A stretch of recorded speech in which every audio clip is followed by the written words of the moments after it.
balandi ya www.masoloyasika.com mbote na bino nyonso bisika oyo bozomi mukona lelo ezala na Amerique na Asie na Europe pe na kati na Afrika bisika nyonso oyo bozomi bambote na bino lelo na eli bino lisolo kasi yambo na banda na kobanda boyete na kopesa mbote na Goliath Black Mombele pe na kopesa mbote lisusu na un grand combattant Tatilu Kusa un parent français oyo avandisi makoma na kati ya Panama awa lelo nazala lisolo ola ye nango vraiment bandeko to banene biso koleka ndenge kaka ezalaki bon to biso kaka mokona lelo po tokutani na un grand combattant oyo azali awa na kati ya France na nkombo ya Odombo tobi jamais tokoki koleka ye tokoki koleka te fo totelimisa les grands combattants tosola na ye makambo oyo ezali koleka na awa na kati ya biso awa na kati na diaspora yango wana omoni totelimisi les grands combattants Odombo obino nyonso boyebi po moya se présenter azate po batu nyonso bayebi mutako kobosa na ye azali te tokokende. Oui, bonjour maman, bonjour. Bonne santé. Santé très bien, très bien. Ok, yo moko muni combattant tozali koleka tokutani na yo opesi biso matin oyo kosola na yo vraiment eza na n'importe qui te po tozali kaka koleka tokutani circonstance wala yango te sali te tosolola lisolo tosola lelo ezali lisolo ya dialogue.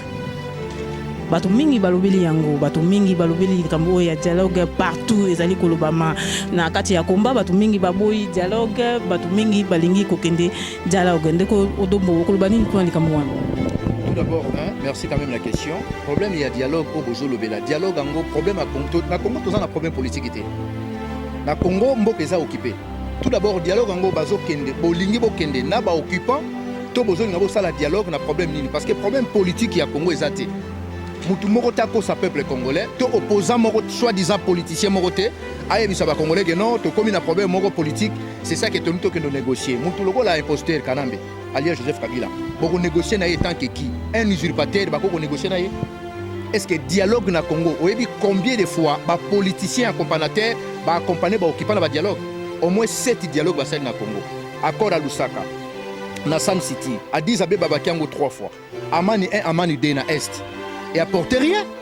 Problème est il faut que bouter Munguna dehors. Imposteur usurpateur Kanambe. Azalaka wana te pona dialogue ni pona ba élection ni pona quoi qu'il en soit. Donc Azal Vandiwana étant qui occupant. C'est ça.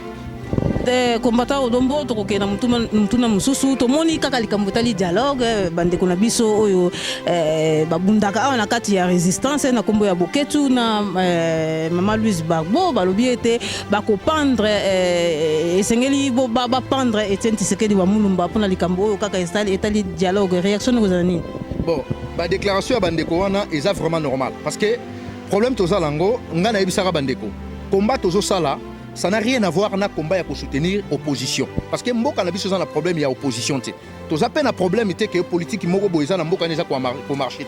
Et ça, le problème Mboka est occupé. Situation Nengotangi, réaction à Boketu, réaction à Louise. Et ça, le rôle à Batu Oyo, Babanda qui a poussé voiture et ça n'a monté. Nga déjà na alerté que les Congolais pour soutenir des erreurs graves. Parce que tous soutenir pour Asalanini. Parce que yé Mboka yebi que Mboka est occupé. Je pense que ce Kolanda qui conférence de presse il y a M. Mpouila, docteur Mpouila, Azali parmi les piliers à UDPS, à Loba qui biloko moko bonazaki vraiment touché. Donc Mpouila a dénoncé déjà que Mboka est occupé, Moutouana est imposteur, a usurpé l'identité de Mboka wana. Automatiquement, M. Tshisekedi il fallait qu'il même pas qu'il y ait d'élection. Parce que yé Mboka yebi seki ba Congolais en 2006 que non, ba ko qu'il d'élection te pour ba conditions à réunir parmi nos candidats il y a des étrangers. En 2004, dans le mois d'avril, ba Congolais ba Kinois babimaki na mzela babengani gouvernement ya 4 vice-présidents baye ko lukati Tshisekedi na limité na ndako na ye balobi ke kende ko sili sa transition parce que ozala ki parmi ba signataires ya accord ya San City et Tshisekedi ayebisi ba kinois lobino bozonga na bandako tozela ba seigneur de guerre ba sili sa transition soki to komi na ba élection to kende to gagner bango et komi na ba élection en 2006 Tshisekedi alobi ke akokende ba élection te ba conditions à réunité parmi nos candidats il y a des étrangers donc au fur et à mesure à soko sa ba congolais mingi le kutane est sur la valeur TDG Bimi. Il faut que les Congolais comprendre. Tout ça, le combat à faire play. Combat au Tozo Sala, ceux qui Mobutu, ceux qui Tshisekedi Abundaki na Mobutu na Deuxième République, combat à Tshisekedi na Mobutu, et si là qu'il est 17 mai 97, Oyo Tozo Sala, ils ont combat à occuper terre. tozo lukande solution pour libérer Mabele. Donc so mutazo ba ke abande ko bundisa Mobutu. Abosa na biloko on a pas Mobutu banda kufi ça fait 18 ans. Tango Mobutu bande ko bundisa na Tshisekedi, jamais awa na diaspora ba pekisa ki musique. Jamais awa na diaspora ba bande ko luka ba politicien ou bazo collaborer na système. Mais si ko to changer combat. Donc ba to ba confondre té époque na temps. Donc, époque, il y a deuxième république, Nathan Oto Zanangolelo, ils ont des choses différentes. C'est ça que combat la biso. Ceux qui disent que Dazaki a besoin de résistance, il fallait qu'il y ait besoin de toté aïe, babunda kana résistance ndegenin. Prévané tango Mandela zaki na prison. Jacob Zuma Batabombeki, bazalaki na Lusaka na Zambie, état-major il y a parté défendre na Zambie. Mais bazaki quand même l'activiste sur le terrain au bazak coopérer. Tant que France est occupée, De Gaulle est en Angleterre, Babandé ko bundana bateau et bazaki na kacha terrain, bazaki à contact. Donc le problème il y a Congo pour le moment. Mbok est occupé parce que le 24 avril 2011, ba Congolo bazaki na stade baloba gizongse na Rwanda, ezaki biso bato diaspora te. Ezaki peuple azana kacha Kinshasa. Et tu sais que bazaki au courant que muto aza rwandais. Aussi longtemps que hier à s'engager ne lokona ba Congolais ba kufi, c'est un traître. Mais c'est ça. Ok, Tshisekedi ndenge binomoko boyoki le grand combattant Odombo Alobi azali très Odombo tomonaki na 2011 awa bino nyonso bosutunaki Etienne Tshisekedi akende ba élection lelo yo aina dialogue alobi ete boke na dialogue bozali ko boya yango ozomona teke za faute moko za ntango susu erreur euti pa la bino ba résistant parce que pourquoi na lobi bongo parce que boyebaki ete mboka ezali occupé. Mais bon, 10 000 sous comme l'élection pour tout le monde qui bino en 2011, bino nous sommes si Etienne Tshisekedi y a une élection pour Azali Mwana Mboka. Les lots boy, vraiment que les années lots comme qui ne va pas. Bon, je pense que la ligne n'a mais qu'à éclaircir moi question nayo, n'a pas la réponse dans la direct. Moi personnellement, Nazala qui contre qu'on soutenir l'élection Tshisekedi parce qu'il n'a pas des aventures. Na signalé qui baninga même Bokechu, baninga na France partout, na c'est bon que soutenir Tshisekedi dans l'élection est erreur grave. Combat la biso zaki a soutenir mutu na ba élection té parce que tango biso sali éveil à conscience na diaspora to benga ki ba congolais pour na ko bundisa occupation to mobiliser ki ba congolais pour na occupation même en Afrique du Sud bande ko belo ba en Afrique du Sud mingi bazaki na ka PPRD net ba sans rival azala ki mutu a PPRD ngamu na zongi saki na ka résistance to yebisa ki bango té que to soutenir idéologie mo kende ba élection to zaki na besoin ya ko soutenir et loko oyo pona ko et ça la éveil à conscience ya ba congolais ba na diaspora ko yebisa bango que pays en danger. Problème là surtout ça qui n'angoue on les a quitté que poto qui débat élection, c'est ça. Ndeko dombo mutuna mususu ezali ete totali na kati ya internet bato mingi bazali ko réagir soki oboyi likambo oyo etali dialogue babengi ozali muto onoro ngwanda babengi ozali mungala yo kolobani ni pona likambo ono bazali ko na biso. Bon, je pense que likambo oyo ya VH et se répétaka trop. Le long na zone quand même na expliquer ba congolais. Monsieur Honoré Ngwanda naïba qui est depuis tant que politicien. Ce qui n'a commis au Solana est depuis résistance. Première déclaration à monsieur Honoré Ngwanda dans la Landango en Afrique numéro 1 en 2001 dans mois de janvier. Dans zaki na master na mois soudanais Kufa, yé mutaïbi sakinga ke mboka na bino za occupé maintenant. Mpetio bache aza mopaya a émission. Atangela kinga 4 noms ya ba mobutiste. Atangela kinga ikombo ya Mavwa, atangela kinga komba Vundwawe, atangela kinga komba Mokolo wa Pombo, atangela kinga kombo ya Ngwanda. Aïbisinga bi 4 mobutiste oyo, il faut pas réagir contre Petio. 4 jours après, tu vas dans un hôtel na Soudan, na Djouba. Monsieur Honoré Ngwanda a l'équipe Afrique numéro 1 a lobby que non, ce petit-là, ce n'est pas le fils biologique de Laurent Désiré Kabila. C'est un Rwandais. Son nom, c'est Hippolyte Kanambe. C'est un missionnaire. Tant que monsieur Honoré Ngwanda lobby Ngwana vient dans Wana Soudan et Singa Biloko, il y a lobby 3 batikal, il faut pas réagir. À partir de dénoncer le système, à livre jusqu'aujourd'hui, c'est ça qui nous a une bonne relation. Parce que le problème à Congo, c'est un problème d'occupation.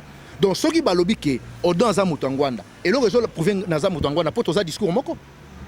Est-ce que le combat autour de ça, c'est un problème de tribalisme? Non. Est-ce que Rwandais a un tribalisme dans Congo? Non. Le problème de ça, c'est que les talibans occupants ont un terrain. Les talibans collaborent dans Bango, na kati wana okuta ba tribu tout confondu à Congo, et ça na kati système. O ba to benga ba collaborer. Problème, il y a que dénoncer trahison Tshisekedi. Ça n'a rien à voir avec le tribalisme. Donc, ceux qui ont lobby que Moutaza traite, bah signe, bah trace, il y a trahison et bimi. Et ça, problème, le tribalisme. Et tout d'abord, Moutuloko la Tshisekedi a na poto awa. Na 2009, 2010. Mais Tshisekedi Moutande, je crois que Masolo n'a été. Mouvement au Ebiso to salinde zongi si Tshisekedi na pouvoir. Tshisekedi a bénéficié d'un mouvement par rapport à Biso Bato to sali éveillé. Biso Ziolo comme côté. Donc, le problème est que le tribalisme est bolongo la kanguna makamboyo. ezali ke mboka eza occupé bango baza ko collaborer baza ko accompagner système et c'est ça qui toujours dénoncer bango donc ezala ki erreur ya kozwa combat ya résistance ko sangisa yango na combat ya opposition ya accompagnement ya ko accompagner système aux na terrain et preuve en étant bande ko basenga ki vérité des urnes ngalo baki tokoki ko sala toko senga de vérité des urnes n'était pas occupant tant bande ko bamande ko bo ba yibi biso ba élection jamais mboko eza na kati occupation ba ko yiba mino ba élection tant bande ko bazol ba ke no Tshisekedi azaki président élu ngalo ba ke mutako ko sala jamais président élu na pays eza occupé donc cela veut dire discours ya résistance na monoko nanga etikala jamais kolongwa nazaki toujours na kati ya idéologie pe nazaki toujours na kati système ndenge naza ko conscientiser ba congolais à libanda. Ok, idéologie eza moko masolesika.com bino moko yoki les grands combattants odombo ndenge asili koloba ete ye abanda résistance na ye ko résister contre l'occupation banda kala odombo mutuna musuto kotuna yo ezali ete ba mi surtout totali na kati internet to ko mona batu mingi bazali ko sala ba débat tribal na sens nini ba koloba ete po ebanda kina likambo ya RX tangu RX kitina Kinshasa batuna ki ba journaliste o bande kotuna mituna balobi ete no likambo eza na poto awa eza entre Tshisekedi na Ngwanda yoko lobana bande ko mingo bali ko mema yango na lolenge wana boni. Bon, tout d'abord déjà question wana il faut na répondre Ngwanda na Tshisekedi baza na combat moko TP baza na deux visions différentes parce que Ngwanda chaque fois azo dénoncer occupation azo pesa ba information azo koma Tshisekedi aza wana akenda élection a collaborer kasala ratu donc eza deux combats différents na makambo ya occupation na makambo ya Congo eza deux combats différents. Déjà babiloko oyo il faut koyeba eloko nini toko kosala eloko nini toko kende combat ya Congo ezali mboka eza occupé ezali te ke mboka ezali contrôlé par ya bato moko mboka na biso eza géré par ya Rwandais c'est ça. Ok, pour la ressource à sujet oyo etali dialogue oyo papa na biso Etienne Tshisekedi wa Mulumba asengaki toko likambo oyo etali na tomona ki bino ba image ya bobimi na kati ya image bozali koloba ete bolongoli Tshisekedi lokola président ya république bande ko mingi basilika ki pona likambo yango okoloba nini pona bon likambo o wana ya kusangisa likambo ya Tshisekedi na likambo ya kolongola ye soki to participa ki na bande ko wana ko longola Tshisekedi na combat ezalaki mwa mbeba to chaki Tshisekedi azalaki na kati ya résistance te azalaki na ye na kati ya makambo na ye bamde ko ba soutenir ki par ignorance ba ko comprendre que non ko soutenir Tshisekedi ezalaki erreur grave ba se retirer na bango bon ngadi jana zaki na kati ya idéologie on a tenga la bimaki avant parce que na beke za aventure prévaner vérité des urnes bo kotiza ti lelo suite ezala raté mais kuna ba ba ke baza ba to état de droit aussi longtemps so baza vraiment ba to état de droit il faut ba se justifier mbongo na bo pesa bo kenda. Donc ezali kambote ke ba longoli non ezali kamboke ba congolais ba sala kerrer ko soutenir yé ba comprendre que za kerrer ba se retirer na idéologie wana. Ok, bandi à www.masolesika.com bolandi les combattants na biso ndenga lobby ete ezala ki erreur ko soutenir président ya IDPS pour na ko memaye na élection quoi ezala ki vraiment erreur moko ya munene yango tina kutu ya koloba kolongola ezala ki te parce que ezala ki nango erreur to kota na toujours na likambo etali dialogue na likambo papa na biso ne mwanda nsemi asili koloba na discours na ye alobi nini to pesa Kabila kaka 3 ans combattant Odon to pesa Kabila kaka 3 ans pour la nini Kabila azwata ko sala ba recensement pour plus tard ba élection ezala crédible yami balé alobi susu ete ba kala tangu poto ezalaki ya bato bande ko ya awa bazalaka ba licencié ozo kota na ndela doctorat na tangu wana oye poto melelo oyo ba voyu kaka bakomi ko ya awa pe alobi susu kala tangu poto ezalaki bande ko lobaka français mais lelo oyo ko ya na poto bato bakomi ko lobaka ka lingala akoti mbala moko boza ba voyu pe afingaki abi susu ete na mafinga obo finga pour surtout a lobaki yango pour na mafinga oyo diaspora e finga ki yango no moni papa na biso a répondaki na mituna wana tokopesa micro na ndeko na combattant Odombo pe asengi lisusu soki na bosanité alobi lisusu ete bakabola mboka ya likambo etali chauffeur alane na problème ite mutu kande muteza ya kobeba alobi lisusu ete ba soki oke na kati ya Bakongo kuna na kati ya Bakongo bosali ba référendum kuna na kati ba Congolais nso ba voter na bango baka bona bango na kati ya Congo na nyoso du Odombo yo ozali kozwa yango lolenge nini bon nde mona semi wana aza déjà na kati ya système plus de 4000 morts adepte ya Bouli du Congo bakufaki na 2008. C'est ça qui écoutait même le wa Chebeya. Ngana tinda mutu na bando solane na 2010 tant babomi Chebeya na juin na bando solana na ibisi na bino il faut tindela so ba document wana to bandeni to ko porter ko activer plainte na niveau à cour pénale internationale a changé numéro et après ngai moko na mandaté mutu akenda tikuna akutana na ye première fois second rendez-vous aibisi soka ye akangisa ye bon mutu lokwa mon ancien misoka zolo bana ba congolais baza na diaspora baza maelete mais mutu ya zolo baba pesa 3 ans encore mutu wana pesa ton vide aza vrai il est très de naissance mutu ya zolo baba pesa 3 ans. Donc au moment que Yazol a traité Batukoto Baza Maëlete, aussi longtemps qu'il y ait mon ancien, Azol n'a pas payé imposteur. 3 ans, cela veut dire qu'il y ait mon ancien Minda Bololé. Tout d'abord, Batuloko la bande mon ancien Miwana, ceux qui mon ancien Miwana, adepte nani chef spirituel à Bouli du Congo, Aza déjà n'a qu'à système. Donc Azo servir les Boumounaye n'a pas occupant. Balkanisation déjà dans Mboka wana, esprit nazo xénophobe yaza ko utiliser wana. Et ça il sous un impact dans Mboka wana parce que mu Congo muluba mungala babalana. Mélange de salama oyo eza impossible et surtout yango nde empêcher balkanisation en Mboka wana parce que muto azaki na est a comment va na ba Congo soki olboka bolamboka parce que kozong c'est ndene donc eza sous l'impact té ezali aza na service ya ba occupant azolinga servir bango selon ba maître na ba Rwandais ndenge bazo tinda loba donc biloko wana eza biloko vraiment ya calculer ngote et en plus na ba découpage ya ba province ba congolais bele baza ko s'inquiéter nango découpage wana etali bisoté kanambe azo ba province wana akabolanga tambala milliard. Mais le problème que jour ya kolungwa to son sa ndenge zalaka to za pe na problème moko boye Uganda azui Magi azui Njugu même Tina Bunia ba soda ya Museveni ba vandi wana bazo contrôler yango Museveni abi akolungwa te yango nde tozo yebisa ba congolais soko yoki politicien moko ya mboka wana zo yebisa bino ke tonto ke dialogue poto luka situation ya mboka wana akosi to za na problème que terre na biso ezali occupée par les étrangers.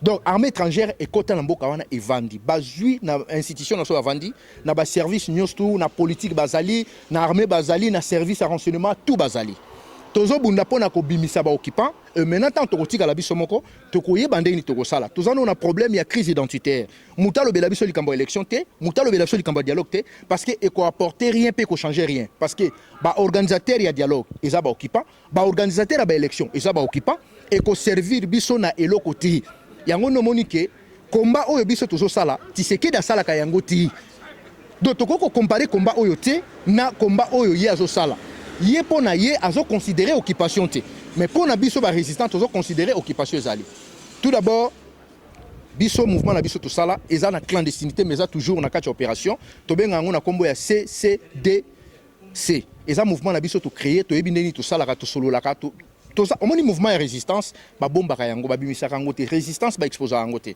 biso toza ba politicien te to sala parti politique to exposer yango toza mouvement de pression o ezali na kati ya résistance to yebine toza ko fonctionner to yebine toza ko opérer c'est ça que tozo travailler au fur et à mesure pour na ko éclaircir ba congolais ko lakisa ba congolais vérité oyo peuple ayeba quitter c'est ça.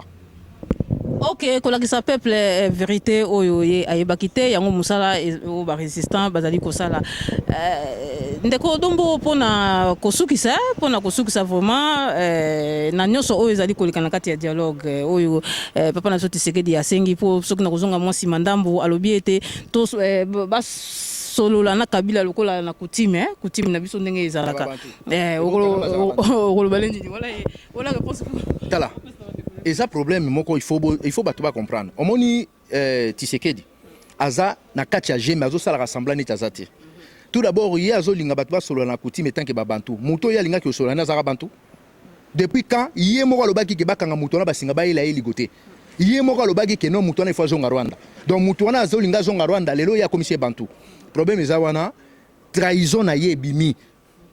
Congolais, il y a un ba Congolais, boyo kalisu Tshisekedi. Nazo senga même na ba adepte Tshisekedi. Boye bisa guru na bino atika koloba makamba Congo. Parce que lelo vérité bimi. Avant nazaki vilpande na finga na ba façon tout pour cause boya Tshisekedi. Na boya ki ye pona yeba ki misala na ye. Ngana yebisa ki bandeko, bozo soutenir ye, bozo salaire. Tshisekedi aza na voiture ou eza na monteur te mazo isa ba Congolais botindika ngepela. Aussi longtemps que yé moko yebi que voiture eza na monteur te. Et en plus akendaka élection te pour comme président ba Congolais, akendaka élection pour akende ko légitimer imposteur usurpateur kanambe. Après ça pouvoir. Et c'est ça que toza sous na temps ya koloba isu biloko na été ngana zo peksa ba Congolais dialogue, concertation, élection ezali pour l'intérêt à peuple te. Mboka na biso eza occupé Moutako Sabino soutient que tout ça un problème politique. Problème politique na Congo est à la raté. Parce que force étrangère est en Boka Nabiso et Kolongwa wana te na dialogue et Kolongwa te na élection et Kolongwa te na concertation. C'est ça là on a go koloba yango.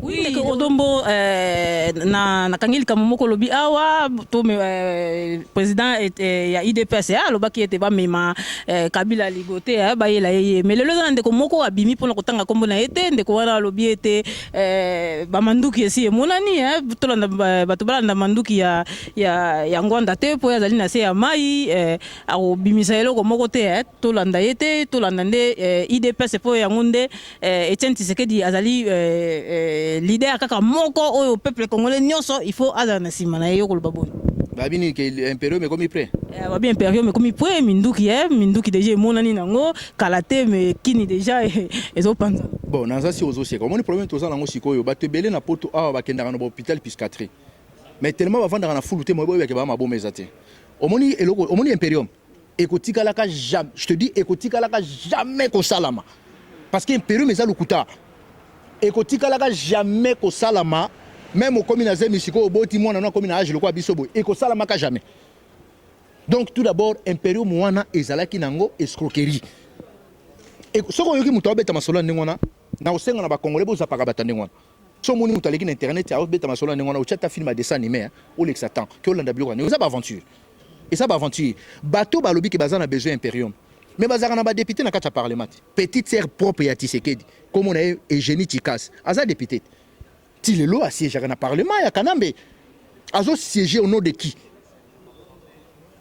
qui maman wana siégé na parlement mais tous à la peu ba koloté au moni na deuxième république Mobutu na Tshisekedi ba sa ba aventure na bango Mungulu diaka ya Mungulu azaka ex gouverneur ya ville Kinshasa banda ko donner sango tabanda oloba ba congolais oyo ba vanda ki na Kinshasa ba kolaki na Kinshasa bango tout je pense que ba yebi Mungulu diaka banda ko sa ba congolais abi bolanda Tshisekedi taza représenté na biso na Tshisekedi to liaka na poche Mobutu na butu to zaka na guado to mela ba champagne ensemble ya Mungulu banda oloba bango lelo bobosani donc babiloko lokwa ba impérieux mana boyo ka ngo isuti za masolo moko ekufa ezalaka nango petit parce que ye moko Tshisekedi yango pe ayebisaki boketu na téléphone abi ke bo compter na bino na ngate na kobimisaka batute na kolobaka te bo continuer combat na bino sangai mais tango aye susu ko senga dialogue ndende ko nanga boketu atombokiti donc problème ya makamba Tshisekedi nazo senga na ba congolais bo bossa na ye vie akota kini na ba aventure au point lukalar na ye abendi déjà le kotro c'est bon atika misala auto continuer ngo parce que ya osala misala oti to ça a besoin te que mutu moko aye fanatisme elekiye abandi ko loba bujoba to ça a besoin ba éclaircir ba congolais vérité ya situation za na Congo na minute oyo mboka eza envahir ba Rwandais ba occuper ba vandi na mboka na biso ba olongwa te mutu ya ko distraire congolais te ko tonto imperium o mikolo yo soki ezati na mboko eza na kati occupation basenga ka imperium te balukaka vérité désir na te pe mutu azalaka élu te na mboko eza occupé jamais na occupation bat bakena élection et pas na mnoka ba congolais de bosiengo des fois bo échouer pe botika ba aventure to continuer ko conscientiser ba congolais to yebi place ni to ke na peuple wana pona libérer mboka wana et là on a ko koloba yango wana mais balobi ndeko dombo bino ba bozali koloba likambo ya bozali ko boya dialogue bozali mingi te bozali mwa bato ya mike ba oyo ba lingi dialogue baza ebele c'est-à-dire bino boza ko peser likolo ya dialogue wana vrai dialogue basalaka na Sun City na 2002 to monaka ba belligérant bazalaka kuna ebele et en plus dialogue bazoloba oyo accord ya 10 accord cadre ya 10 Abeba eza accord basalaka pour na M23 ça n'a rien à voir na ba parti politique wana eza accord ya 10 Abeba accord cadre ya 10 Abeba ezalaki pona ba belligérant na bango pona M23 et yo kanana kanambe nde basalaki accord wana ça n'a rien à voir na ba politicien comparateur bango bake kokota na ndenge na bango accord cadre ya 10 Abeba eza nango lokuta bazo miroiter congolais soit disant démocratie to batumo ba siéger ba vie ba vanda ba solo la pona Congo si longtemps que ndenge bazo nga ba miroiter peuple congolais loko wana biso ba résistant tozo comprendre que za magui ba occuper bazo sala na uni yango de tozo boyango accord wana ça n'a rien à voir na peuple congolais na kati ça n'a rien à voir na intérêt ya Congo na kati eza lokuta accord ya 10 Abeba eza lokuta ba Rwandais bango ba fabriquer accord na bango sikoyo ba congolais bazo nga ba accompagner yango c'est ça qui te mettre obstacle pour peuple akufa sauter parce que na 2011 fin 2011 début 2012 entre 14 à 17 000 morts pendant 5 mois wana ezaki bambizo te za bato to lingi soute bato ba continuer kokufa ba opposant na nyonso bazo embrouiller peuple wana nani déjà mona ni moko vana na cimetière ba betaki masas na ba Rwandais azate ka petit peuple mutazo kufa et bango baza servir et pas ba occupant mais peuple congolais a toujours payé par monnaie de singe c'est ça. Ok, peuple congolais azali kokufa likolo ya kolandalanda ba politicien odombo pona kosukisa na ebite soki ozana likambo mususu kobakisa Bon, et là, on a rebâti kaka, mon tribalisme, hein, il faut à toi l'ongola yango, qui est toujours soutenir le leader Moko Bopo qui est une élection. C'est faux et archi faux. Moko est dans la carte occupation, va soutenir mon élection. Élection, oh, tu as une chance, il y a 2006. Élection, oh, tu as une chance. Il y a pour récupérer Moko par les élections, il y a 2006. Parce que Kanambe a contrôlé qui terrain, on a 100%. Jean-Pierre, quand même, Azala, qui n'a armé naïe, ils ont quand même comme ça, là, moi, équilibre, moi, il y a bien. Tu sais que d'abord, il y a Kiango, Albert, il y a aucun de Wanate. Il y a Linga qui est Moussous. Aïe, il y a Oyo, Asali, aventure, naïe, tout clôturer le dossier. Il y a des élections, il y a des dialogues, ainsi de suite. Vérité à Congo, ils ont occupé. Il faut qu'il y ait des Congolais, vérité. Bango, ils ont une contrepartie, ils vont continuer toujours à faire le peuple. Il y a un monique, tous les Congolais, Mboka, Ezali, Namaboko, Bapaya, Baokipa, Bazako, envahir Bisso, Museveni, Kagame, Kourouziza, Batindi, Batroupe, Nabango, ils ont Congo, ils ont massacré le peuple congolais. Bato, Bazobenga, Politiciens, Batika, Koko, sa peuple, Bameli, Makila, peuple Mingi, ba expliquer, Congolais, c'est quoi la vérité. Donc, il y a des Congolais, il ne faut même pas que vous aventuriez. Parce que c'est trop. Problème, tout ça, dans le Congo, maladie à Congo, tu examines Congo, maladie à Congo, les occupations, ça n'a rien à voir avec un problème politique dans le Congo. Donc, tu continues toujours comme ça la résistance. Tu n'as pas de ennemi à peuple congolais d'ailleurs, on a Kachambo Kawana, n'a pas collaborateur, n'a pas Kimbuta, Bamende, Babochab et les autres. C'est ça, la lutte continue, tout ça, toujours dans la idéologie. Et en plus, tout ça, en marche le 28 août à Bruxelles. Toujours c'est les Congolais, nous tous ezali vendredi parce que tu as sa mémo na ba bureau ebele, il y a un de chango vendredi. Ba tout bozo ba journée même ya misala. C'est même jour où on salaté parce que c'est intérêt pour le Congo. Prévenir ba Rwandais ba mandé ko siéger na ba institution internationale trop. Na Congo na so ba Congolais. Tout ça là effort to panza ba groupe wana ba zo ressources temps wana té à cause du mouvement de pression. Il y a un le 28 to kuta na biso nyosto na Bruxelles, le 28 août, ils ont marche à na Belgique. To sengi na bande ko nyos tuboya, ezali pour l'intérêt général, ezali pour l'avenir à Congo. Biso lo kwa to bénéficier té, banana ba ko na biso il faut pas bénéficier na intérêt ya mboka wana. Merci beaucoup. Ok, merci les grands combattants Odombo. Nathan aussi Kopé Sangai vraiment na sepel mingi pe basenga kingana ya mbela bango Odombo binomoko moni ndenge asili ko yanula na mituna nyonso oyo na sili ko tuna ye. Vraiment merci na bino nyonso na ko bosa na te tozana tati lukusa awa o azali parrain français na kati ya Panama asimbi makambu na Goliath Black Mumbele o azali na ngai tango nyonso. Vraiment botika la malamu tokomi mbala ya sima. Au revoir.